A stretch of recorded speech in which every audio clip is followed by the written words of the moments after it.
Bassist Chris Squire was only 20 years old when he first met singer John Anderson in a London bar in 1968. Squire invited his new musical friend to sit in with his band Mabel Greer's Toy Shop, and it wasn't long after that the two decided to form their own band. They found drummer Bill Bruford with a want ad in the British music magazine Melody Maker. They soon recruited keyboardist Tony Kaye and guitarist Clive Bailey, but Clive decided a musician's life wasn't for him, and he left barely a month after rehearsals had started. Squire then brought in a former bandmate of his, a guitarist by the name of Peter Banks, and that's when the group of musicians christened themselves Yes. I'm Joe Benson, and it's been quite a 30-year run for one of the most successful progressive rock bands ever. Their virtuoso musicianship, sweet-like song structures, and 3- and 4-part vocal harmonies won the adoration of critics and fans alike, and it helped them sell some 30 million albums worldwide. Their innovative and experimental recording approaches, coupled with the elaborate stage productions that were their live shows, kept their fans loyal when critics lost heart and enabled the band to make one of the most spectacular comebacks in music history with 1983's 90125 album. And today, bass player Chris Squire relives the Yes story off the record. I pretty much left school around 16. Prematurely, really. I wasn't supposed to leave school that early, but I was just getting real bored with the whole institution of it. And you know, that was around the time when I first started to play bass guitar. A friend of mine at school said, "Hey, you've got big hands and you're tall. You should play bass, and and I'll play guitar." And I said, "Okay, then we'll do that." And so I became really interested in that, and of course that was in 1964, and I was 16, and the Beatles were just exploding, and it just became a natural thing to want to be like the Beatles, you know. So that's when I started playing, and as I say, it was about 4 years later that I met John.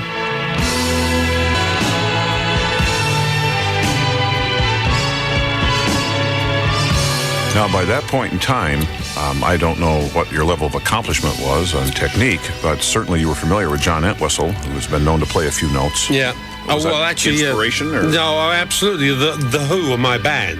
I mean, when I was 17 years old, I used to go to the Marquee Club to see the Who.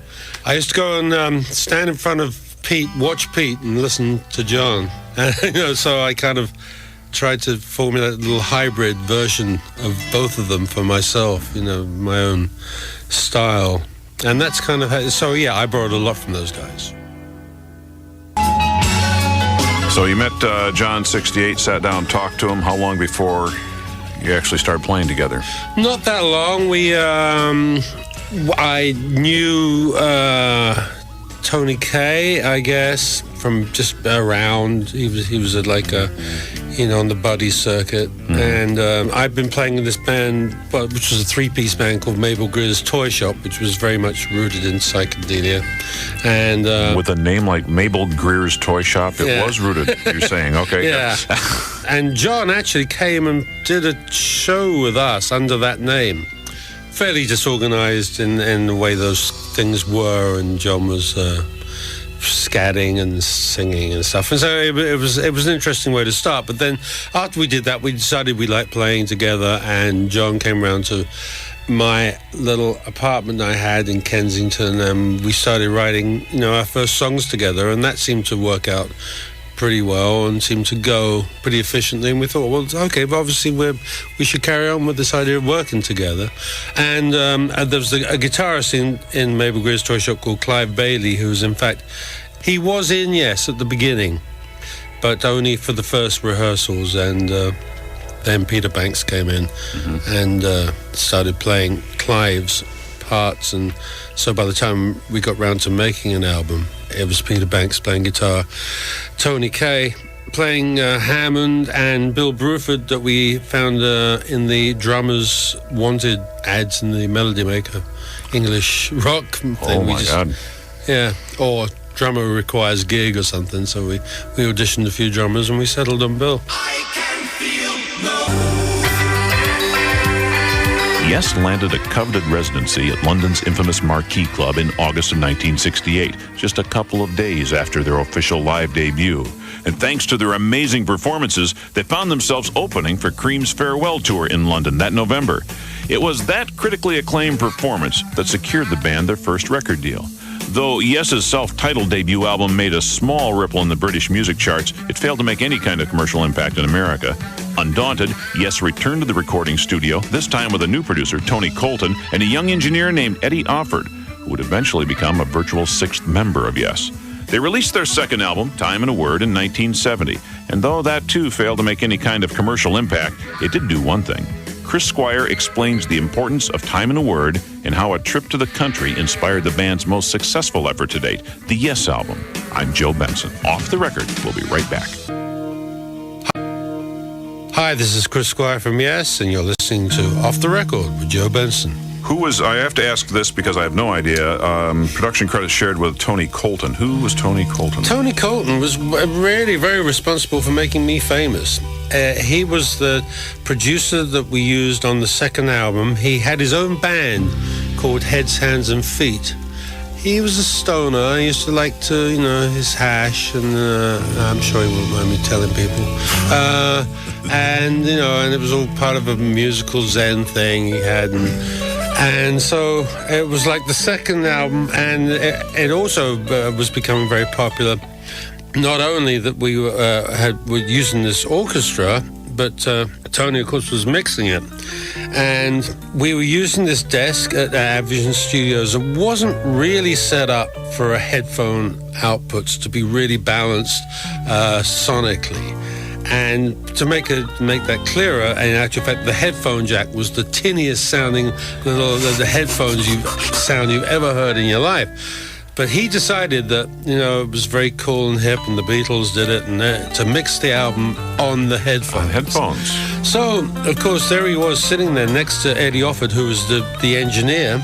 And every song, he was putting these headphones, squeezing them tighter to his ears and waving the engineer, said, more bass. and of course, the engineer was sort of like kind of going, oh, okay, Eddie, it sounds okay to me. There's a lot of bass, but, And Steve Howe, who actually was sitting at the back of the room with me, even though he hadn't played on the album, he was sitting next to me, and he said, this producer's really mixing your bass loud on this. And I said, I don't know. Well, he is the producer, Steve. I agree, but, So that's kind of how, in a strange way, Tony Colton made me famous, because I was so fucking loud.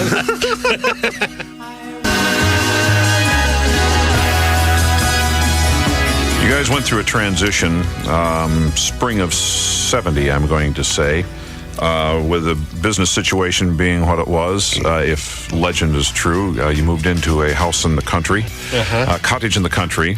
I don't know if this is before Steve Winwood and Traffic did it. It certainly predated Supertramp doing the same thing for a while. But you moved into the house in the country. Was a nice place to live, rent cheap, or you just want to... No, we, once again, I guess we were caught up pretty much. We probably heard that someone had done it, or maybe it was Traffic or something. Mm-hmm. So, it was a fad. So, we jumped on that too. And then we happened to find this really nice place, which was a farmhouse in Devon, which incidentally Steve Howe now owns. Oh. But... and has done for many years. Yeah, that's what happened. We went down there, and it was kind of cool because we could set up our equipment actually outside, and we were in the middle of nowhere. There were no other houses, so we could actually play like in the open air and stuff. And, during the summer, it was nice. And then we also, in a very ancient way, probably with a very basic 2-track quarter-inch tape machine. I think we recorded stuff that we did.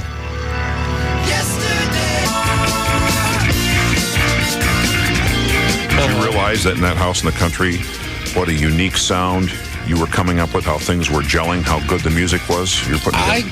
Well, not really. I only really noticed and really knew that. It felt good, I know that. But It wasn't really until we finished the final mixes of the Yes album and we had a listening party in the studio at Vision that it really struck me that we'd done something that was kind of pretty good.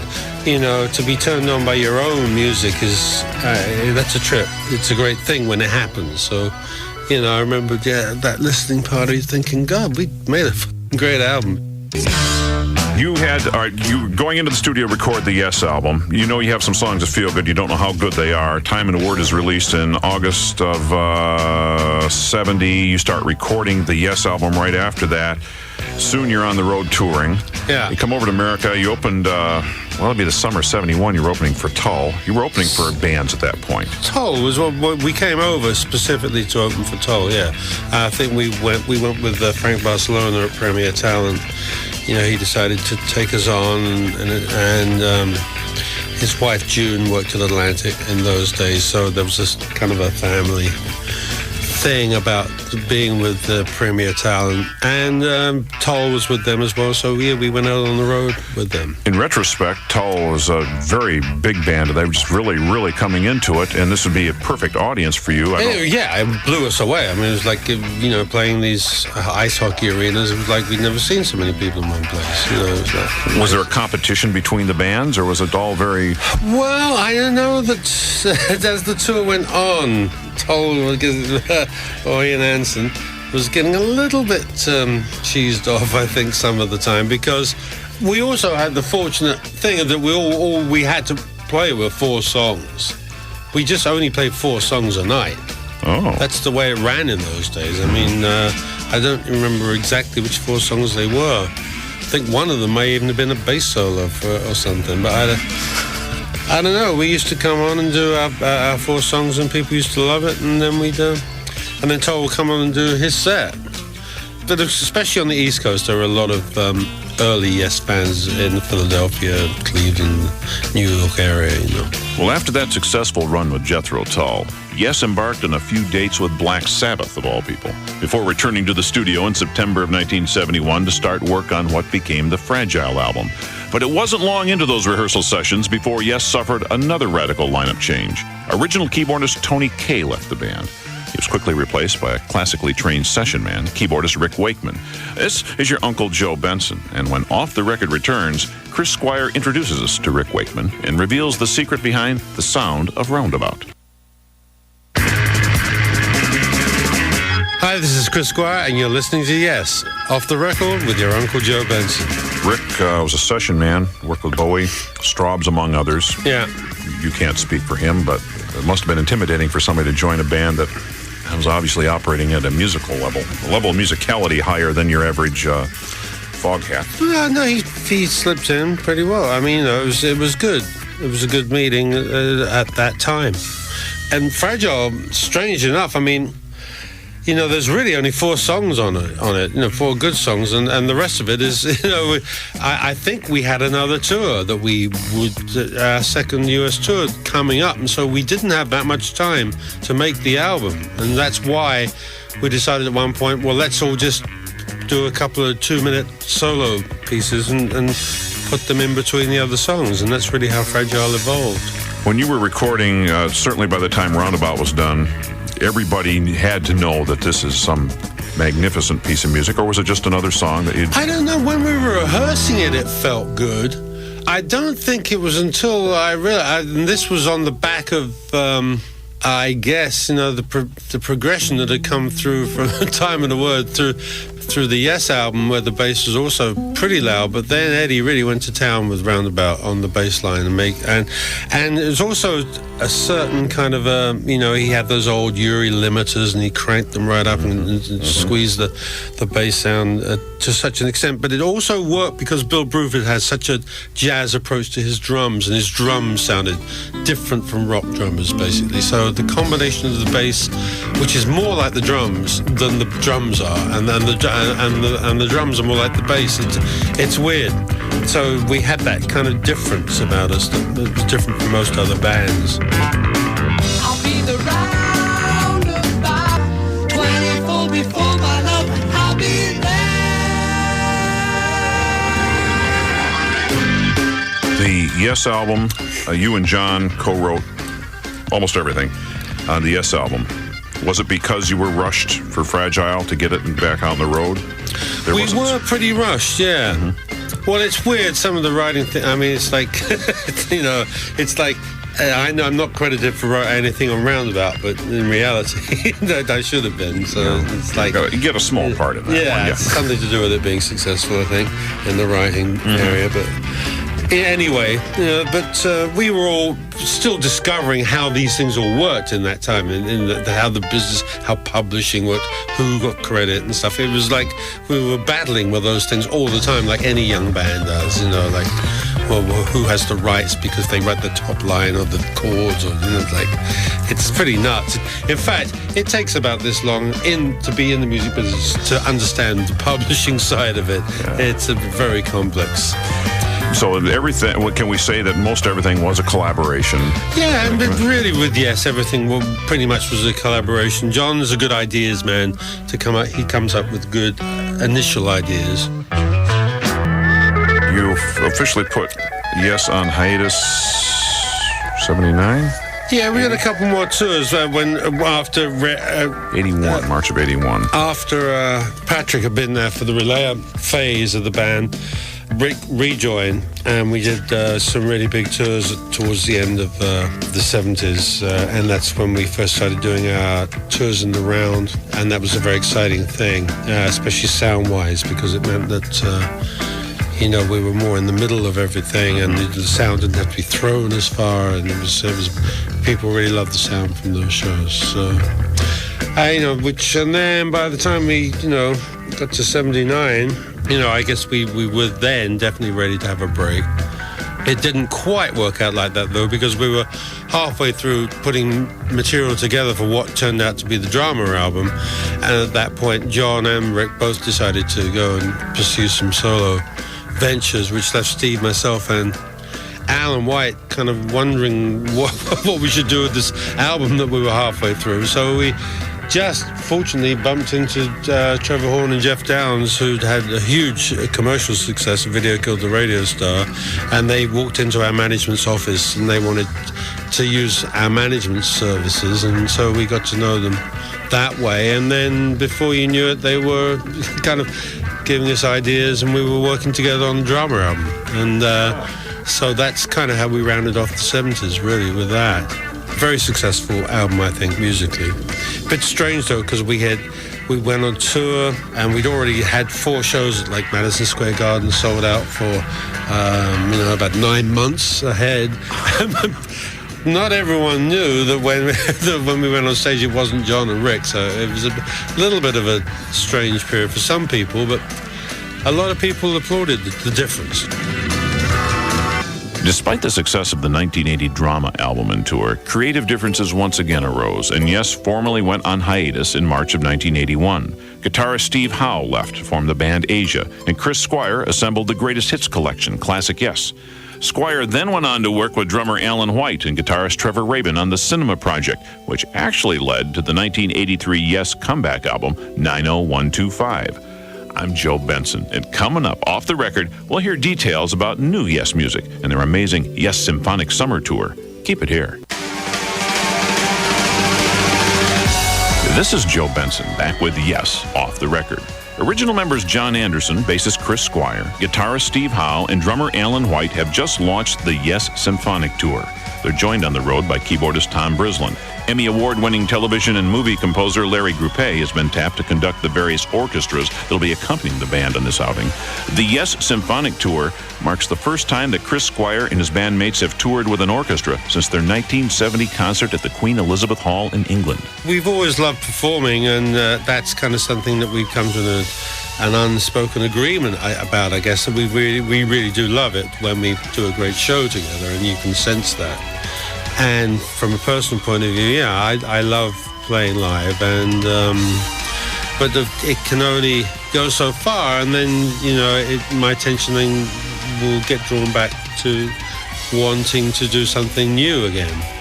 Even though nowadays some experts would say, well, why would you waste your time doing that anymore? There's not much point of you doing anything new. You might as well just go and do shows and cash in like that. But I always get excited by the idea of just maybe being able to pull off another surprise. Having been there with 90125, just when everyone thought prog rock was dead, to be able to sneak round the back and come up with some way of here, but you haven't heard this, so I'm always hoping whenever we go into our next studio project that we might be able to pull that off again. Yes have completed work on a new studio album entitled Magnification, a title they took from one of the album's new songs. The band had composer Larry Gruppe, who is currently touring with Yes, also do all the orchestral arrangements for the new music as well as serve as conductor. Tim Widener co-produced the new album with Yes.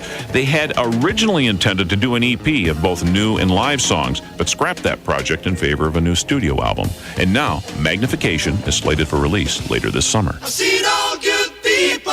The Yes Symphonic Tour kicked off last week in Reno, Nevada, and has dates scheduled through September 8th at New York's Radio City Music Hall. Go to yesworld.com for a full itinerary. Yes, Off the Record is a presentation of Westwood One and was written and produced by Stacey Parra, quoting liberally from the Uncle Joe's Record Guide. Production and engineering by Ron Harris. Executive producer Norm Pattis. Special thanks to Westwood One's Tessa Monday, Fred Alvarez, and Patrick Flanders, and to Chris Squire for coming into the studios to chat. Off the Record was brought to you in part by the best in free online gaming at goldenpalace.com. I'm Joe Benson. You can email me at unclejoe@unclejoe.com. And I'll see you next time for Dire Straits Off the Record. KCBS FM Los Angeles. Southern California's Aero 93, #1 for classic rock hits.